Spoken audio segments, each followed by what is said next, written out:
Let me ask you, what do you think, what would you say is the biggest problem facing the United States of America from perspective like yours? Our guest, we're going to bring him up here in just a moment. As I understand, we have him on the call. Sometimes, we have guests because you guys demand them. Like, there have been times where you've demanded someone be on the show.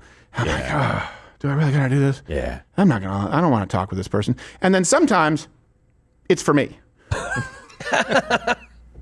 This man, I don't know everything about him, but has brought so much joy to the studio here as we watch this clip. So I was like, you know what? I think everyone's going to be on board with this. Pastor James Manning, here is a refresher for those of you who have missed some of the segments. The sodomites are saying because of my message regarding sodomy in the Bible, they don't want me in the community. A woman can't raise children. You can't raise children with tits. You gotta have balls. Obama! That's where you first saw his name. That's the first place I saw it, on two great big old tits. He's a Mac Daddy. He pimps white women and black women. Obama is a long-legged Mac Daddy. Any nigga who had the slightest inclination to vote for Mamdani, there's something wrong with you. Get your ass a job. Get a job, nigga. Go to work. Born in North Carolina, pastor of the Atla, I don't know if it's ATL. Atla, ATL, A.H. Hillcorrect Brothers Church in Harlem since 1981. Earned his master's degree in divinity. Please welcome to the show, Pastor James Manning. Pastor James Manning, thank you for being here, sir. We really appreciate it. Thank you for having me. It's a real pleasure to be on with you today. Yeah, absolutely. And we have, by the way, your Instagram, your YouTube up there, Atla Worldwide 7196. I wanted to ask you, before anything else, have you noticed your clips just sort of a resurgence? Because you've been around for a long time, recirculating and resonating with new people? Yeah, I have. I mean, it's like gone beyond mega viral over the last few months. That has not always been the case. I mean, years ago, I couldn't get arrested. And I really haven't changed my tune very much since that time, but it's gone wild recently. Why do you think that is? Why do you think that, you went from being, I don't want to say primarily controversial, but certainly to a degree, I don't think you shy away from it, to people going, oh my gosh, I agree, more of this? There are two reasons. One is, and I believe, and some others may disagree with me, but the reason number one, and not that it's the most prioritized reason, is that white people have decided to let me have my say.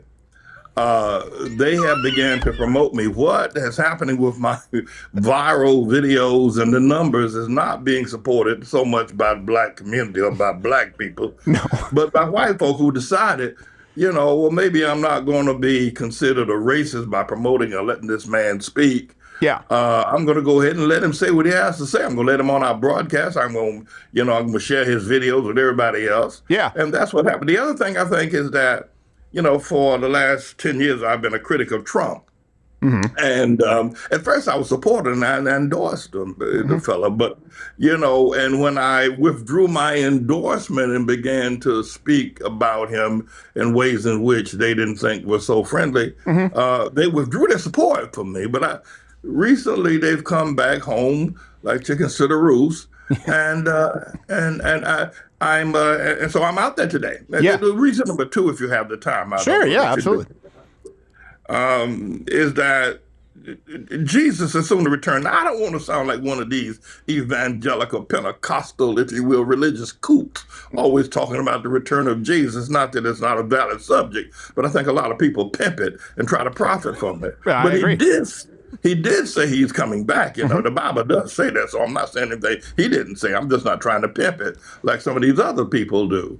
But as a result of that, I think there are a large number of black people who, beyond the assistance I've gotten from white folk, who are beginning to listen as well, and not so quick to condemn me or to condemn white folk that are supporting me. And I think that's a good thing. Yeah, and I agree with you. I think that even if people are, for example, if they're Trump supporters, like I think he does more good than bad in comparison to alternatives. What you're talking about socially and what you're talking about as far as personal responsibility, those are still things people can get behind. Now, you deliver it in a way where I think for a very long time, white people behind closed doors would agree with you, like, ooh, but I'll be considered racist if I say it. Yeah. And so now they go, well, he's saying it. So that obviously is a component to it, I think. And here's the other thing. You know this, right? If you go back, you go Colin Powell, you go Connolly, you go anyone who's spoken out. Right. The criticism is, well, they're not really black. You know, they're an Uncle Tom. Yeah. I don't think that's a valid criticism towards you. I don't even think people have tried it. No, not with me. No. I mean, you know what I mean. You sound black, you act black. We're like, you can't say that. It's not some suburban think tank. Like, well, if a black household had more fathers, I mean, you're a black dude. No, my complete identification card and all of my, if you will, lifespan has been a black man's lifespan. I have not lived the life of Colin Powell or any of these other freaks that try to present themselves, as wholly black. Colin Powell said at the election of Barack Hussein, the long-legged Mac Daddy Obama, that he didn't want to be on the wrong side of history. What the hell was that all about? I know. So all of a sudden, he changed all of his conservative ideas. All of a sudden, that could go away simply because somebody said Obama was black. But no, my credentials are black. Yeah. I've been to prison. I've spent time. I'm an ex-convict. I live in Harlem. I eat fried chicken, and I like hot sauce and cornbread. Of course. Well, so does too. So does Hillary Clinton, the hot sauce. That's just, even white people are on board with that. She carries it with her. Let me ask you, what would you say is the biggest problem facing the United States of America from perspective Black like people. yours? I thought you were going to say, okay, why? Please, go. I'll indulge me here.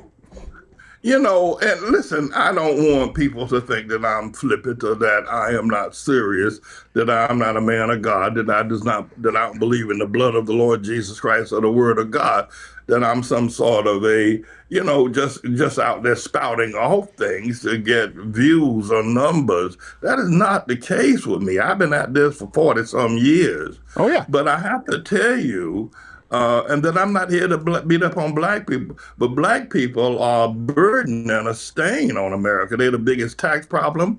And, if you do a really good analysis, if you will, of what's happening politically with the political candidates and what's happening, black people are usually, and the benefits or the programs that black people need are usually at the heart of all elections. Mm-hmm. And not that people on Wall Street or billionaires don't have issues, tax issues, and that kind of a thing. Of course. But it's always about black issues, whether it's about health care, about education, about other kind of programs that are tailor-made to uplift the black people that are wholly dependent upon the government. The tax and the white Americans should be concerned about this, because taxation in America would be a whole lot less if more black men had jobs. If more black men took care of their children, if more black men failed to go to prison, if more black men honored America, there would not be the same need of federal taxation. I mean, black people, the money that is gathered from all people, white and otherwise, to support black people is enormous. No, that's right. I will say people would say total numbers are more white people, but I think you're correct. But the spirit of the entitlement, right? The candidates have to campaign for that demographic. And so they go, we're not taking Coca-Cola off SNAP. We're going to make sure Medicaid for all. And they know that they have a voting block to the tune of 90-something% with black Americans. And nowhere else do you see that kind of uniformity. You really don't. Absolutely. No, you don't. So, you said it better than I can say it. That's it. And I think it needs to be said from the public arenas that this is what's going on. And I think these entitlements ought to be greatly reduced, and black folk ought to be left to root little pig or die. Because not only is it destroying the taxation problem, but it's also destroying the integrity of black folk. They really, and I've lived around black folk all my life, they don't have a real understanding of the fact that you got to get out there and work hard. You got to bust your butts to maybe put bread on the table and to be able to keep a roof over your house, over your head rather. They don't have that full kind of sincerity anymore. I'm telling you, I live with them every day, and that's wrong. I was gonna say, you know what? Okay, tell me if I'm wrong here. Here's my read Because you see the critics. They go, just because he's black doesn't mean he can't hate black people. I go, no, I don't think you hate black people. Now, I've been around black people quite a bit, especially in the comedy world. My first manager was black. I have noticed this. Where you have black people, men, my experience has been, they tend to be liberal. They tend to be part of the tribe, the unit, the club. And if they reach a degree of success, and every single successful black friend of mine has told me this, if you reach any degree of success, you have every single third cousin asking for money. Well, the white man, I can't do that. Well, you can do it. I can't do that. You lucky. You got to give me some. And they'll say, like, they will be there. So we have to hide our success because we're not treated as though, hey, good for you. You created a business. Maybe I can do it. It's you must be lucky. So you got to give us some. And all of them go, that's why I just moved away. That happened when you started growing and becoming successful. They started trying to say, no. You don't get to do that. You must be lucky. Yeah, they do that without fail. I mean, that is expected. That is a religion. You can make it a denomination. You can even give it a God. When a black man does become successful, all the other blacks around him who have not been able to work as hard and don't understand the same process think that black man, that his relative owes him a living. Mm-hmm. And it breaks up a lot of families. It's caused a lot of confusion as well. But yeah, you're right about that. Yeah, I would imagine you ran into it and you're like, okay, hey, wait a second. These people aren't my friends the same way that I thought they were. You're the people who maybe supported you when you went to prison, but then once you did well, like, hey, who are you? Let me say this other thing. People say that I hate black people. I don't hate black folk. God knows, and if I did, I could say that I did. I say everything else I want to say. What I do want to say is that I love black folk. I don't think there's anybody riding or walking, black or white, that loves black people as much as I do. I've educated, I've signed the graduation certificates of over 500 black children that would have been left to the ghettos of Harlem had I not pulled them up out of the streets. Mm-hmm. And given them, and they've gone on to become doctors and lawyers and become a whole lot of professional people. I've fed over 3 million meals. Now, I'm not sure that's always, I'm a little ambivalent about the fact that I fed so many black people, I fed so many meals, because that's also, it bends towards the dependency factor that I think is a non-starter for black folk. But right. God knows, I tell you, I don't hate black folk. I don't hate anybody, quite frankly. That's unprofitable for me. I love my brother. I do. I love him. I love him. He just ain't got no damn sense. He just become, he just become a nigga. And he doesn't realize. He raps and cuss. He doesn't take care of his children. He runs off. He doesn't understand the process. What the hell am I going to say to him? What am I going to talk to him like he's he's not a nice guy. He's violent. He tell him what the hell he going to do next. Yeah. What the hell am I going to say? Am I going to say, you're a nice guy. Come on, everybody. Everything's wonderful. Let's go to a nice restaurant. Sit down together. Hell, that ain't going to happen. No. Because that ain't who he is. When you say he turned into, N-word, tell me what you mean by that, he turned into. Because obviously that's different from a nice black guy. You're a nigga. You are a despicable human being. You're less than human. You do not qualify. If you were giving me a medical test, they would find some deficiencies in your ass. You are not human. You're a nigga. And by the way, I've called some white folk niggas too, by the way. Well, I was gonna ask that. Like, does it work for everybody? I might have a couple in my family, yeah. No, but I would want people to know that I love I love him, nigga, and all. I want to have that. Yeah. Yes. You can't say that, Steven. You can't say that sentence. No. Oh, sure you can. But here's the thing. I like that you delineate. I go, well, look, I know. It's just you go back to the Chris Rock routine, right? Black man. This is a whole thing that he does. Yeah. But now people try to act like you're saying this. You're leveling it at all black people. No, probably too big of a percentage, according to what I've seen of you, and that's the problem. But not those who don't act that way, and it's really pretty basic stuff. It's funnier when you do it. Well, they got some high-class niggas, too, you got some niggas who want to be white. No, I'm telling you that, and I can understand the economics and perhaps some of their well-being concerns that black folk who do make it, who become a tad successful, they move out of the neighborhood as fast as they can. You can say, look at the split, they're gone. Yeah. And they're going to a white neighborhood to live in a white neighborhood.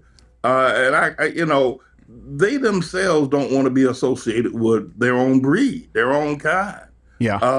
And I consider that a nigga as well, that, you ought to stay in the neighborhood and you ought to help the children of the neighborhood, help build the neighborhood, make it strong by your presence. If you know how to get out of the hood, if you know how to make it economically, don't run away. Hell, stay in the neighborhood and try and try to help everybody else grow as well. And that's what I've done. I mean, listen, I have the resources, or I had, I don't know if I do anymore, but I had the resources to move out of Harlem. I've been living in Harlem for 40-some years. Yeah. I could have moved out. I live in a 2-story walk-up. There's no elevator in the building, and the older I get, the more I wish there was an elevator in this building. Yeah. But I don't have to live here. I could have moved where the rest of the niggas, have moved to. I can move out, But Well, there's still quite a few there, so either way, right where you are, Yeah. you'll find them. Some have moved away, but Harlem, obviously, it's not like there's scarcity.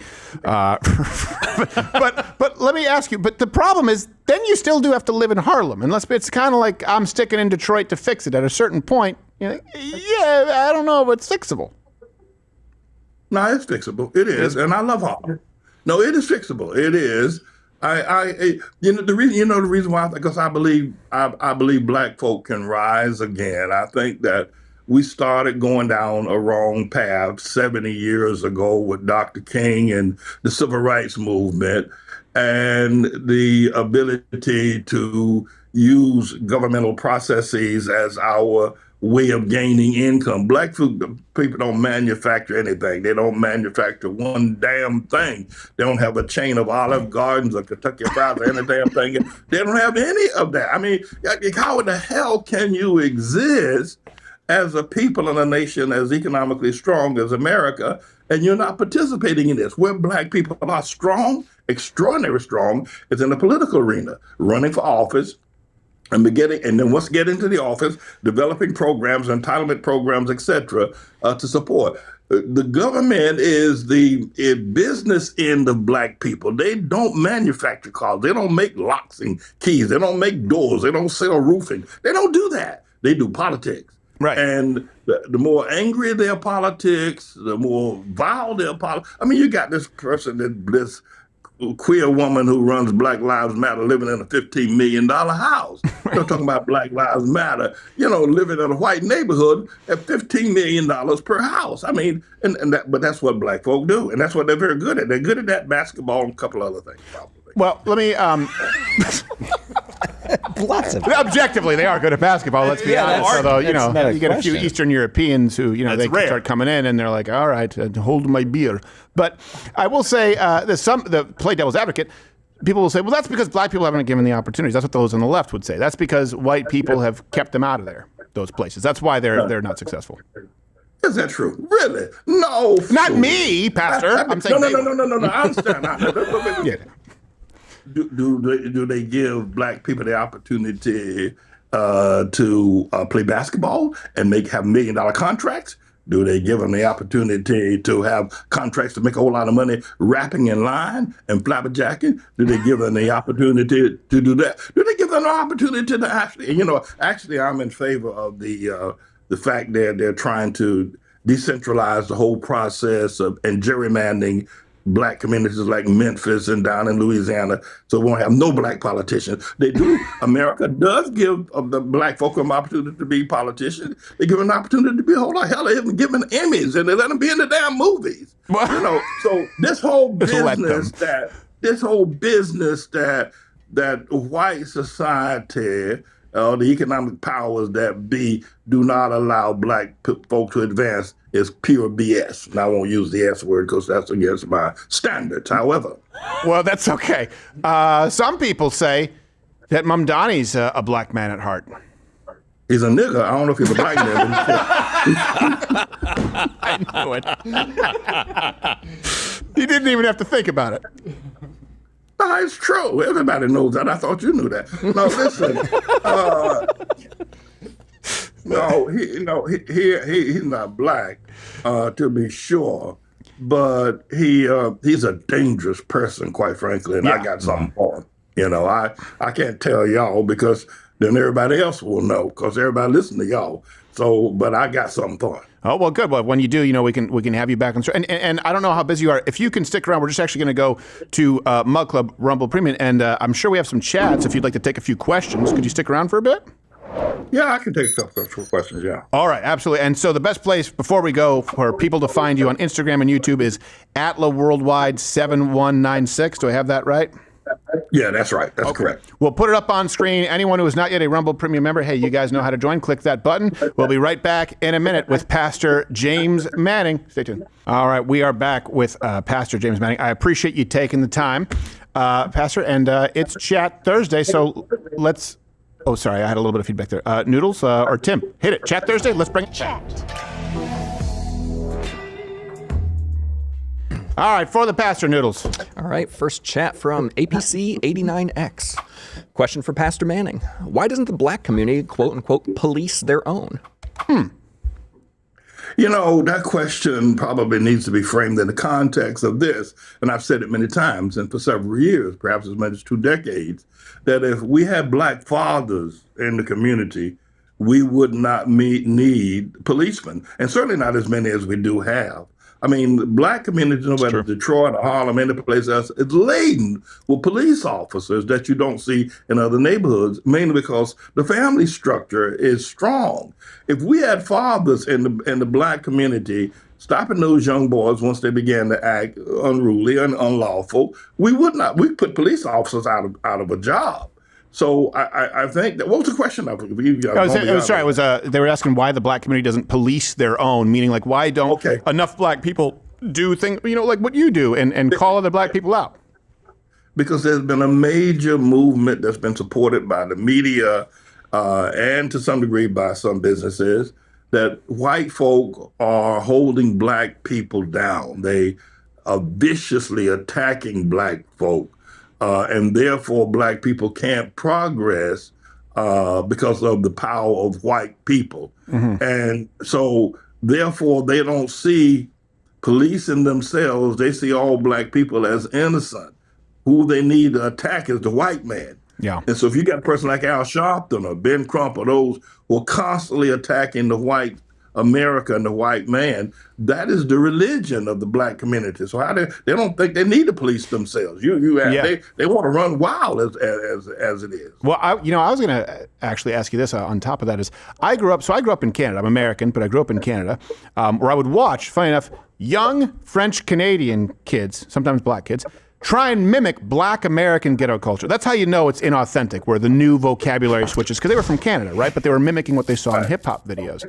And when I grew up, though, and same thing in America, like, it was as close to post-racial as you get in the 90s. The most recognizable faces in the world were Michael Jordan, at one point Mike Tyson, Michael Jackson. I always say that's like 2.5, okay? But the point is, white Americans made these people, these athletes, these celebrities, the most famous. I mean, Will Smith was the biggest name in acting, Denzel Washington. And now, as opposed to having huge black actors as stars of America, singers, it's almost, you have BET, you have World Star, you have it sort of sectioned off, and we're more fragmented. It seems like it's gotten significantly worse than when I grew up. Have you noticed that? It has, and it's getting worse as it goes on. We cannot survive another decade, and someone's going to have to do something, and I'm trying my very best, but we cannot survive another decade of this kind of decline. You're right. The 90s were a different type of a time in terms of black folk, its relationship to America, but the 60s were even better and the decline started in the 60s. And began to progress in the 70s, got worse in the 80s. The 90s were not so bad, but it's atrocious now. Yeah. We cannot stand another decade of decline. America cannot stand another decade of black people. I can tell you that right now. It just said you won't be able to stay here. Yeah, well, I think you probably have a point. Let's grab another chat. All right. Go ahead. I'm sorry. Go ahead. Just because the board is lighting up where people want to ask you some questions. So Noodles, hit him. Let's give him at least 2 more because I know he's busy. He has to go run some other stuff. But. Sure. Let's see. Next chat from Rumble Foreskin. Question for Pastor Manning: is the trend of subsequent generations shifting further from religious practice, i.e., Catholic to Christian, spiritual, atheist, a result of single-parent homes? Let me see if I understand that question. Are you saying that religious trends are that the religious, if you will, adherents remaining stable, but they're trending towards a particular denomination, or are you saying no? It's because it's actually a visual thing. He's saying, can you bring it back up, Noodles, and I'll read it for him. He's saying, do you think that the subsequent generations, meaning generationally, right, people shift further away from their religious practice, like going from Catholic all the way over to atheist? Do you think single-parent homes have created that? And all denominations, including Catholics and Anglicans and Presbyterians and Blacks and Baptists and Pentecostal, they are shifting away. Religion is very unpopular these days and becoming extremely more so. Yes. And do you think single-parent homes have a lot to do with that? Absolutely. Absolutely. Yeah. By the way, single-parent homes are beginning to show us and rear its ugly head in white communities as well. It's very in true. a very strong and very powerful way. At first, Blacks were mainly the ones of that particular disease, but it's happening pretty much everywhere. It has something to do with what's happening with white men in general. But yes, the answer is yes. Well, yeah, you're right about that. With the Black family, it was engineered from those in government, right? People like Lyndon Johnson, model cities. With white people, it actually really started in the 90s. So culturally, a shift you saw with Friends was that sitcom where Ross was the dad of this baby, and she's like, no, I'm going to raise it on my own. And I remember he was like, he wanted it, but he was a nerd. It was like, gross, I'm going to be a single mother. And they made it virtuous, where then it was like, yeah, you can have a dad or not. It wasn't seen as a moral obligation to give the child a father. And it was more of a cultural shift than government policy, but it's not good. You're right. And that was an extremely powerful influence. But go ahead, I'm sorry. No, it was, and I hated it. Like people used to say Friends or Seinfeld. I said, well, Seinfeld, because we know that these people are, pardon me, they're pieces of shit. They know it. You're not supposed to side with them. Whereas Friends, they would go, aren't they great? I'm like, these are horrible people. Like, we shouldn't be praising them. At least in Seinfeld, you laugh at them, not with them, where it blows up in their face. So it was, it was terrible. Yeah, it was terrible. Could be funny, but terrible. Next, final chat for the pastor. All right, final chat from Pain. Question for Pastor James. Sorry for the chat names. Some of our viewers are childish. Yes. Do you believe that if more pastors and leaders in Black communities took a stand like you did, that things might actually change for the better? Or is there too much bias? I believe that if other pastors attempted to do what I have done, they need to be prepared for their own demise. They need to understand that. There's a power source within the Black community that does not understand the truth. They don't understand how to critique themselves. They have no idea how far away they are from other civilized nations and groups of people. And so anyone who comes to tell Black people a very simple truth about themselves, which is what you're asking, if pastors begin to do that, they're going to lose their congregations and potentially might lose their lives. However, if they're willing to give that up in order to make some inroads, and I would say, yes, do it. But you need to know it's going to be the end of you. You're going to have to live a different life, which is what has happened to me. Yeah. But thank God, people are beginning to recognize that I've stood the ground. I've survived it, but it hasn't been easy. No, I can imagine it's been incredibly difficult. And it has. Do you find, I would imagine that, like you said, like a lot of white people sharing your content, but do you also find that there are perhaps, leaving people with some hope, more Black Americans with ears to hear what you have to say? I believe that as I get my voice out, there are some Blacks that are a little agitated at my delivery. They're a little agitated at my descriptions because it's painful to hear a truth coming from someone. And I think more importantly, Black folk know that I'm not a comedian. I'm not here trying to be funny. It is painful for them to hear this truth. And it may take some time for them to digest it and say, I don't hate Pastor Manning for telling me the truth. And I kind of hate myself because what he is saying is the truth. And how long have I been this way? That's some of the things that have to be considered. But yep, but it's tough. You're going to be the one taking a lot of those arrows. So we do appreciate it. And I appreciate you giving the time again. Instagram and YouTube is @LaWorldwide7196. Pastor James Manning, I really appreciate taking the time. I'm sure we'll have you back. Thank you so very much. I appreciate being on. It's been an honor. Thank you so much. Absolutely. God bless, brother. This has been Pastor James Manning, everybody. Hey, thanks for watching. If you liked what you saw, you can click around and watch one of these videos on YouTube, or head on over to Rumble and subscribe, where I am live every weekday at 11 a.m. Eastern. Live on Rumble. YouTube is dead. Rumble did it. And on Rumble, you can say